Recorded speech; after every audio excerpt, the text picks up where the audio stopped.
19 দিনের ICC champions trophy টুর্নামেন্টের শেষ হচ্ছে আগামীকাল। ভারত এবং নিউজিল্যান্ডের বিপক্ষে যে ফাইনালটা হবে সেই ম্যাচ দিয়ে শেষ হচ্ছে। এই টুর্নামেন্ট জুড়েই বাংলাদেশের মানুষের অনেক বেশি আশা প্রত্যাশা ছিল, কিন্তু শেষ পর্যন্ত সেটা পূর্ণ হয়নি। তার বাইরেও বাংলাদেশের মানুষের একটা নজর ছিল যে ভারত যে বাড়তি সুবিধা নিয়ে খেলছে সেটার নিয়ে কে কী বলছে এগুলো নিয়ে আলোচনা ছিল। আগামীকাল যেহেতু ফাইনাল ম্যাচটা হবে, সেই ম্যাচের দুই দলের শক্তিমত্তা, দুর্বলতা বা কাদের সম্ভাবনা বেশি আছে সেই ব্যাপারগুলো একটু আলোচনা করব। আমি মোহাম্মদ ইসলাম আছি আপনাদের সঙ্গে, এবং আমার সঙ্গে আছেন আমার সহকর্মী মোহাম্মদ সাদমান। সাদমান ভাই, আপনাকে স্বাগত। শুরুটা আসলে কি দিয়ে করা যায় আমি সেটাই শুধু ভাবছিলাম। এই বাড়তি সুবিধা নিয়ে অনেক বেশি আলোচনা হচ্ছে, কিন্তু সেটা আমরা একটু আলোচনা করব, অবশ্যই করব, পরের দিকে আলোচনা করব। কিন্তু তার আগে আমরা আপনার কাছে একবার সংক্ষেপে জানতে চাই, কালকে কে জিতবে? আচ্ছা, প্রথমেই বলি যে এই বছরে আইসিসির গ্লোবাল টুর্নামেন্ট কালকে কিন্তু শেষ হয়ে যাবে, কারণ এই বছর আর কোনো আইসিসির ইভেন্ট নেই, শুধু এশিয়া কাপ রয়েছে, সেটা এসিসি টুর্নামেন্ট। সো সে হিসেবে আসলে অনেক তাড়াতাড়ি মনে হলো টুর্নামেন্টটা শেষ হয়ে গেল। বাংলাদেশের জন্য তো আরও তাড়াতাড়ি শেষ হয়েছে, 2 ম্যাচেই মনে খেলা শেষ হয়ে গিয়েছে। আপনি যেটা বলছেন যে এক কথায় আমার কাছে জানতে চাচ্ছেন, এক কথায় বলাটা আসলে কঠিন, কারণ আপনি একটা গ্লোবাল টুর্নামেন্টের ফাইনালে যখন দুইটা টিম খেলবে, কাউকে আপনি ফেলে দিতে পারবেন না। এখানে এমন না যে ইন্ডিয়ার সাথে জিম্বাবুয়ে খেলছে বা নিউজিল্যান্ডের সাথে আয়ারল্যান্ড খেলছে।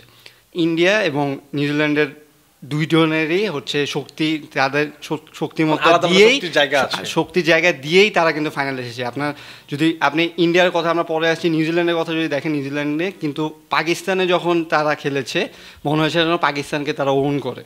হ্যাঁ, সেভাবেই কিন্তু তারা খেলেছে, মানে তাদের শক্তিমত্তাটা সেইরকমভাবেই রয়েছে। তারা অনেক দিন ধরেই আইসিসি টুর্নামেন্টগুলায় টপ 4-এ থাকছে, পারফর্ম করছে। হ্যাঁ, টপ 4-এ থাকছে, সেমিফাইনাল খেলছে, ফাইনালে জিততে পারছে না। শুধু টেস্ট চ্যাম্পিয়নশিপটা মনে হয় তারা জিততে পেরেছে, কিন্তু সাদা বলে তারা কিন্তু এখনও পারেনি। কিন্তু তারা কিন্তু কনসিস্টেন্টলি, যে আপনি অস্ট্রেলিয়া, নিউজিল্যান্ড, ইন্ডিয়া এবং ইংল্যান্ড বা সাউথ আফ্রিকা এইভাবেই কিন্তু আসছে।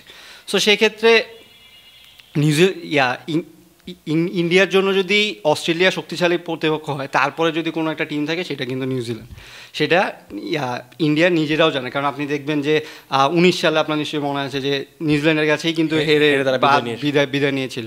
সো আমার মনে হয় যে একটা টাফ একটা কম্পিটিশন হবে। আর যদিও দুবাইয়ে খেলা, অনেক রান হয়তো আমরা দেখবো না, কিন্তু দুই দলেরই শক্তিমত্তা সমানে সমান। সেক্ষেত্রে আমি এখনই আসলে বলতে পারছি না যে কে জিতবে।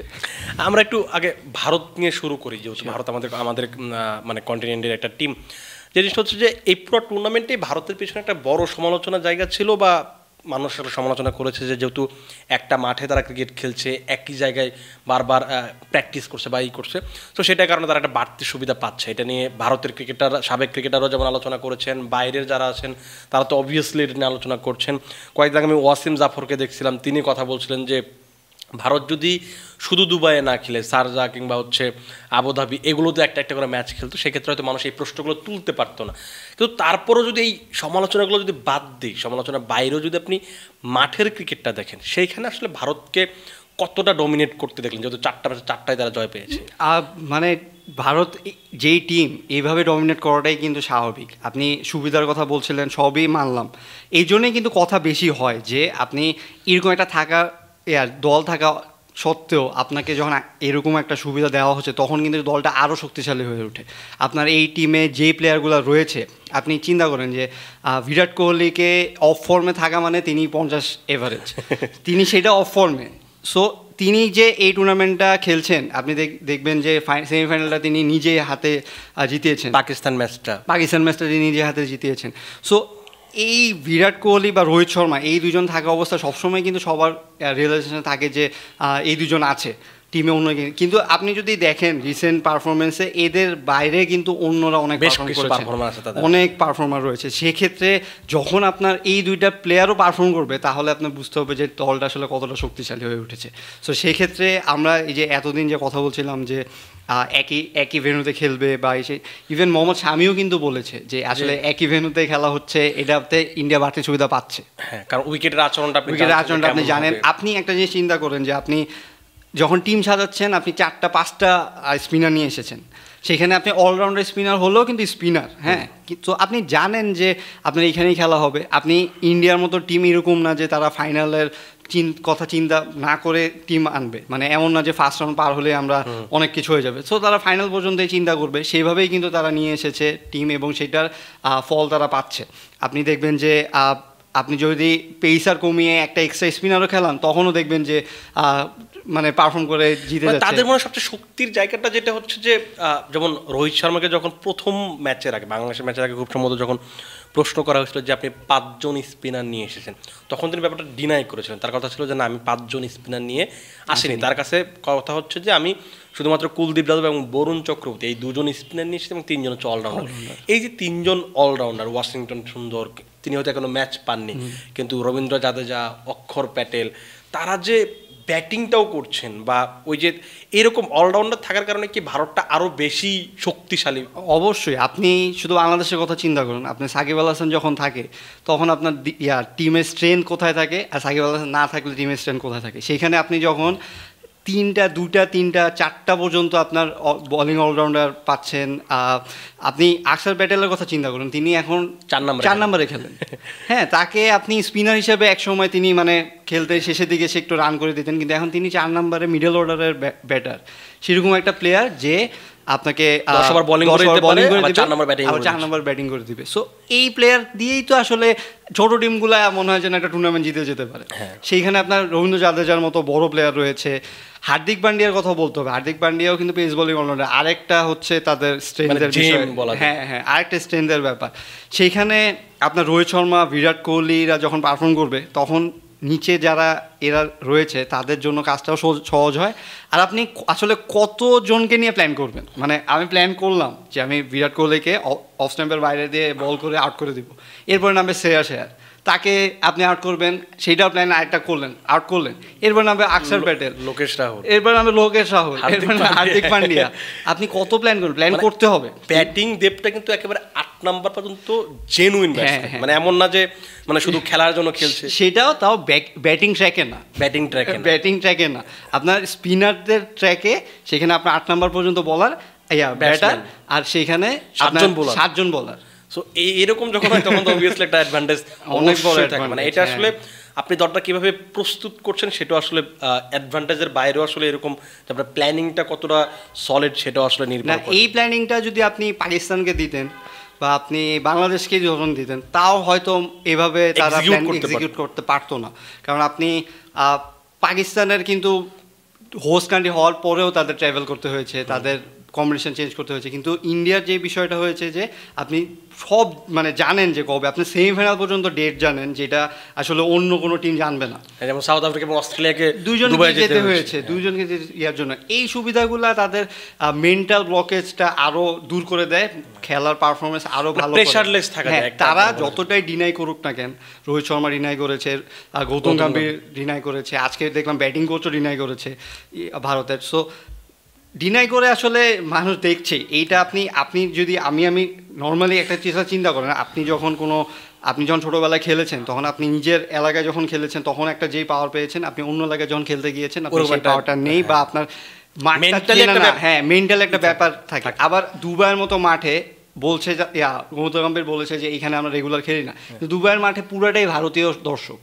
আপনি যদি ভারতে নাও খেলেন আপনার মনে হবে আপনি মানে ভারতের ভিতরে আছেন বা কন্ডিশন আপনি অ্যাডাপ্ট করে নিয়েছেন। সো সেই ক্ষেত্রে অ্যাডভান্টেজটা তারা অনেক বেশি। গৌতম গম্ভীরের কথা যেমন একদিক দিয়ে ঠিক আর একটা দিক দিয়ে ভুলও কি জন্য দেখুন, এখন যেহেতু কোনো আইসিসি টুর্নামেন্ট হলে ACC টুর্নামেন্টও যদি হয় সেক্ষেত্রে কিন্তু তারা ওই দুবাইয়েই খেলে। আপনার যদি এশিয়া কাপের শ্রীলঙ্কাতে তারা খেলেছিল আগেরবার, তার আগেরবার তারা খুব সম্ভবত দুবাইয়ে খেলেছিল, IPL দুবাইয়ে খেলেছে। তার মানে এই উইকেটগুলো তাদের মানে স্বাভাবিকভাবে এমন। আমি বলি যে আপনি তারা যদি নাই বুঝে যে কন্ডিশন, তাহলে তো তার পাঁচটা নিয়ে আসতো না। তারা নিশ্চয়ই জানে যে কন্ডিশন কীরকম, পিচ কীরকম।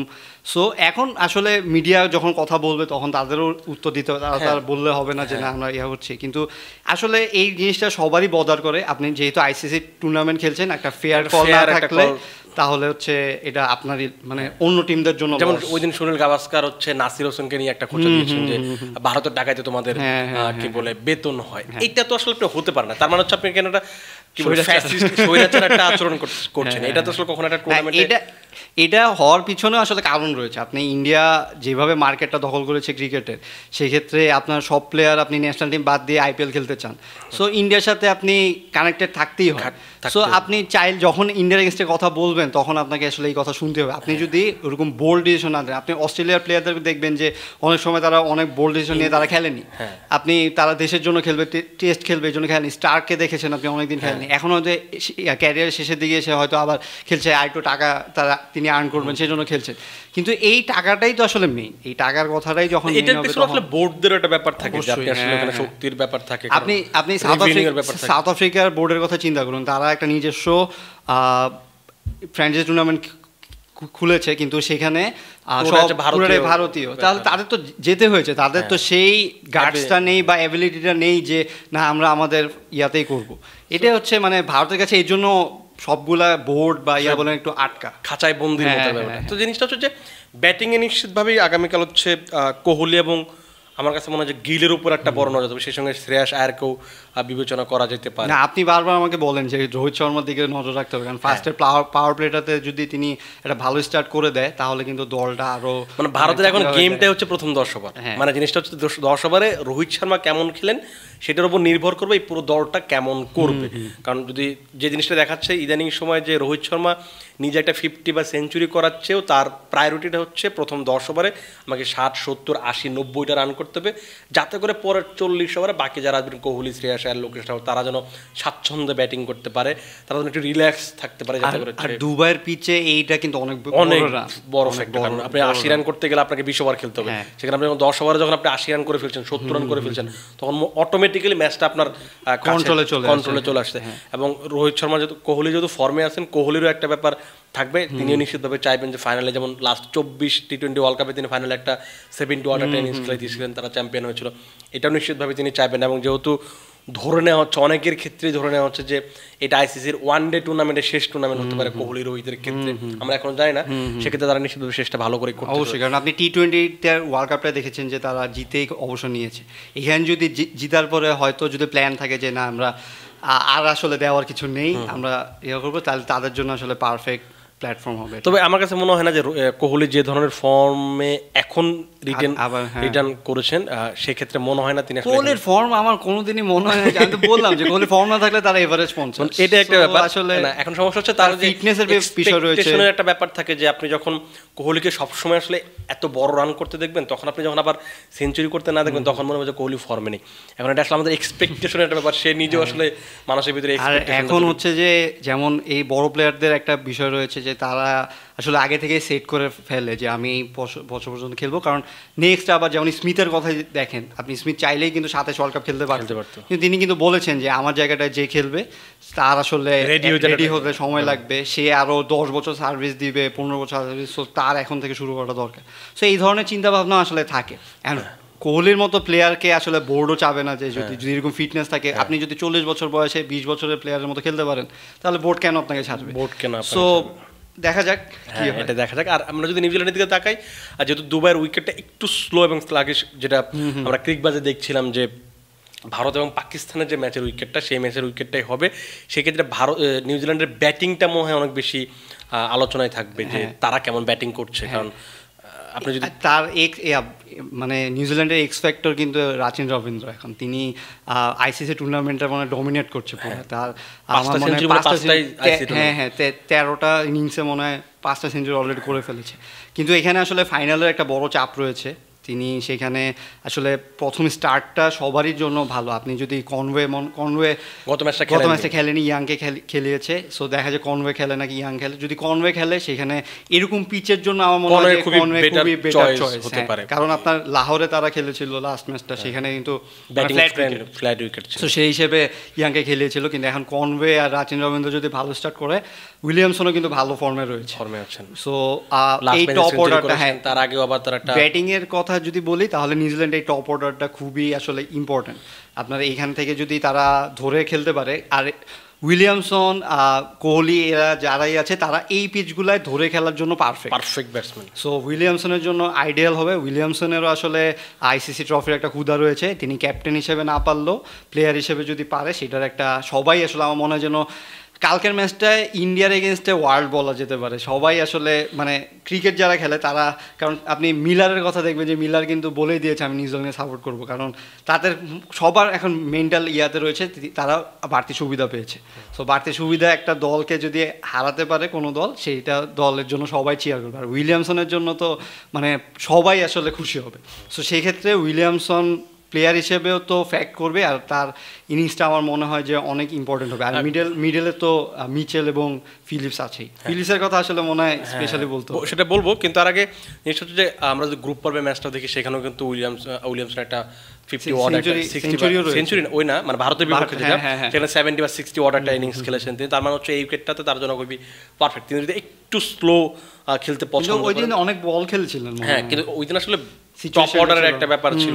তো সেক্ষেত্রে মনে হয় যে যেহেতু উইকেটটা একটু স্লো থাকবে, 200-250 রানের একটা উইকেট ধরে নেওয়া যাচ্ছে, 250 রান বা 270-80 রান যদি করা যেতে পারে, এরকম একটা উইকেট যেহেতু হতে পারে, সেই ক্ষেত্রে হয়তো এই তাদের ব্যাটসম্যানরা কেমন করেন সেটাই সবচেয়ে বড় প্রশ্ন। কারণ আপনি যদি টুর্নামেন্ট জুড়ে দেখেন ভারতের মধ্যে কিন্তু তাদের ওই স্কোয়াডে কিন্তু মানে স্কোয়াড মিনস হচ্ছে যে একাদশে কিন্তু 4 জন স্পিনার আছেন, মাইকেল ব্রেসওয়েল আছেন, চ্যাটনার আছেন, তারপর হচ্ছে ফিলিপস, তারপর হচ্ছে রাচিন রবীন্দ্র। সো 4 জন স্পিনার আছেন, কিন্তু ওই তাদের তো খেলার জন্য আসলে রানটা করে দিতে হবে। সেক্ষেত্রে হয়তো রাচিন বা উইলিয়ামসন, টমলাথামও প্রায় একই ক্যাটাগরি ক্রিকেটার, তো তাদের উপর একটা অনেক বড়। কিন্তু যদি টসে জিতে মানে নিউজিল্যান্ড যদি আগে ব্যাটিং করে তাহলে আসলে চান্সেসটা কমে যাবে। কারণ আসলে যদি ব্যাটিং নাও করে, ইন্ডিয়ার যেরকম ফর্ম আছে, আপনি ইন্ডিয়া যদি আপনাকে টার্গেট দেয়, ইন্ডিয়া কিন্তু এই 5টা যে বলার 4টা বলার রয়েছে তারা কিন্তু ডিফেন্ড করার জন্য যথেষ্ট। এই জন্য আপনার মানে ইন্ডিয়া যদি ফার্স্টে ব্যাটিং করে হয় মানে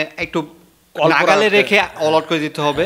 আর 200-220 এরকম, যেটাতে মানে একদম মাটি আঁকড়ে ধরে চেস করা যায়। আর যদি আপনি টার্গেট দেন তাহলে আমার মনে হয় যে 280+ করতেই হবে, সেটা 250-এর পিচ হলেও। কারণ ইন্ডিয়ার যেই ফর্ম রয়েছে 280 আসলে আপনার চেজের ক্ষেত্রে তো ধরেন শ্রেয়াস আয়ার বা বিশেষ করে কোহলি, তাকে বলাই হয় চেজ মাস্টার হিসেবে। সো চেজে তিনি 8000 রান করেছেন, যেখানে আমাদের অনেক ক্রিকেটারের ক্যারিয়ারে 8000। সো ওইটাই যে যেহেতু কোহলি একটা দারুণ ছন্দে আছেন, লোকেশ রাহুলটা ভালো করছেন বা শ্রেয়াস আয়াররা, সো চেস করার ক্ষেত্রে যেহেতু বেশ কয়েকটা ম্যাচ তারা চেস করে তারা জয় পেয়েছে, অস্ট্রেলিয়ার বিপক্ষে তারা চেস করেছে, নিউজিল্যান্ডের বিপক্ষেও তারা চেস করেছে, বাংলাদেশের বিপক্ষে চেস করেছে। সো ওই ব্যাপারগুলো তো অবশ্যই তাদের একটু অ্যাডভান্টেজ দিবে। কিন্তু নিউজিল্যান্ড যদি জিততে চায় আদতে, সেক্ষেত্রে তাদের আপনি যেটা বললেন যে 280+ রান করতে হবে, অথবা আগে যদি বোলিং করে ভারতকে 230-এর ভিতরে আটকানো যায় বা 200 অন্ততপক্ষে 250-এর নিচে আটকাতে হবে, না হলে আসলে এই ম্যাচটা। এখানে আসলে নিউজিল্যান্ডের আরেকটা মানে কনসার্ন রয়েছে, সেটা হচ্ছে ম্যাট হেনরি, যিনি এইবার টুর্নামেন্টের হাইয়েস্ট উইকেট টেকার, 10টা উইকেট পেয়েছে। হ্যাঁ, তিনি লাস্ট ম্যাচে কিন্তু 5টা উইকেট পেয়েছে। সো তিনি নতুন বল পুরান বল দুই বলে ভালো করছে। যদিও এটা স্পিনারদের খেলা হওয়ার কথা, কিন্তু তাও যদি আপনার প্রথমের দিকে শামি যেই কাজটা করবে সেটা ম্যাট হেনরি করে দিতে পারে নিউজিল্যান্ডের জন্য। সো সেই ক্ষেত্রে যদি ম্যাট হেনরিকে মিস করে তাহলে আসলে নিউজিল্যান্ডের শক্তিটা একটু কমে যাবে। না, কারণ এখানে কিন্তু স্পিনার থাকলে স্পিনার হয়তো একটু পরের দিকে, মানে আপনি যখন 10 ওভারের পরে যাবেন তখন হয়তো স্পিনার একটু বেশি অ্যাডভান্টেজ পায়। কিন্তু আপনি যদি দেখেন বাংলাদেশের বিপক্ষে শামি হচ্ছে 5টা উইকেট নিয়েছিলেন, ম্যাট হেনরি ভারতের বিপক্ষে 5 উইকেট নিয়েছিলেন। আপনি যদি অস্ট্রেলিয়া ভারতের ম্যাচটা দেখেন সেখানেও কিন্তু অস্ট্রেলিয়ার পেসাররা উইকেট নিয়েছিলেন।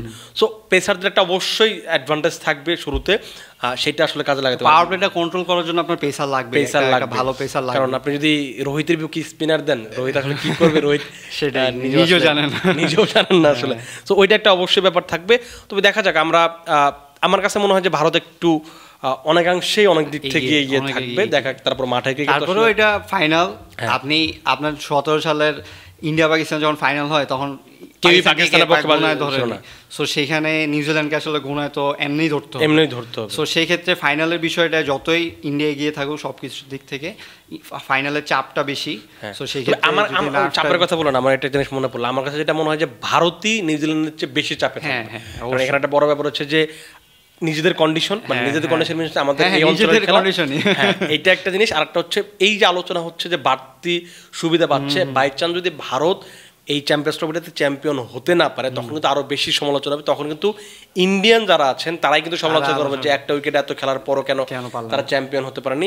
মানে ব্যাপারটা এরকম যে আপনি চ্যাম্পিয়ন না হতে পারলে মুখ দেখাতে পারবেন, তো এরকম একটা ব্যাপার থাকবে। এই জন্য আমার কাছে মনে হয় যে ভারত একটা এক্সট্রা প্রেশারে থাকবে। এটাকে আসলে নিউজিল্যান্ড ফেভারিট হওয়ার জন্য এটা একটা এক্সট্রা চাপ থাকেই সবসময়। আপনার আন্ডারডগ হিসেবে খেললে আপনার চাপটা কম থাকে, যদিও নিউজিল্যান্ড আন্ডারডগ না, কিন্তু যেহেতু তারা এখনও ফাইনাল জিতেনি বা ইয়া করেনি, সেই ক্ষেত্রে ইন্ডিয়া এগিয়েই থাকবে নিউজিল্যান্ড থেকে। কিন্তু আমি চাই যে একটা ফেয়ার একটা খেলা হোক, এবং মানে দুই দলের, হ্যাঁ দুই দলের যেহেতু শক্তি সমান সমান, কন্ডিশন বাদ দিয়ে, সো সেই ক্ষেত্রে একটা ফেয়ার খেলা হোক, একটা সুন্দর একটা ফাইনাল হোক। কারণ এই বছর আর আইসিসি টুর্নামেন্ট আমরা দেখবো না, আমরা খেলাটা দেখে মনে হয় যে তৃপ্তি পাই যে হ্যাঁ আমরা ভালো একটা ফাইনাল দেখেছি। জয়টা আসলে যে ভালো খেলবে দিন শেষে সেই জিতবে, এটা আসলে এক পেশে যেন না হয়, আমরাও আসলে সেভাবে প্রত্যাশা করবো। সাদমান ভাই আপনাকে ধন্যবাদ। দর্শক, আগামীকাল ফাইনাল শেষেও নিশ্চিতভাবে আমরা আপনার সঙ্গে কথা বলার চেষ্টা করব। আমরা আমাদের মতামত বা আমাদের যে ধারণাগুলো আছে, সেই চিন্তা ভাবনাগুলো আছে, সেগুলো আপনাদের কাছে শেয়ার করার চেষ্টা করবো। আপাতত আপনারা ভালো থাকবেন, এবং অবশ্যই আপনারা কমেন্ট বক্সে জানাবেন যে আপনার পছন্দের টিম কোনটা এবং কারা আগামীকাল জিততে পারে, আর সেটা কিন্তু আপনারা কমেন্ট বক্সে জানাতে পারেন। আপাতত আপনারা ভালো থাকুন, সুস্থ থাকুন এবং ক্রিকেট ফ্রেঞ্জির সঙ্গেই থাকুন।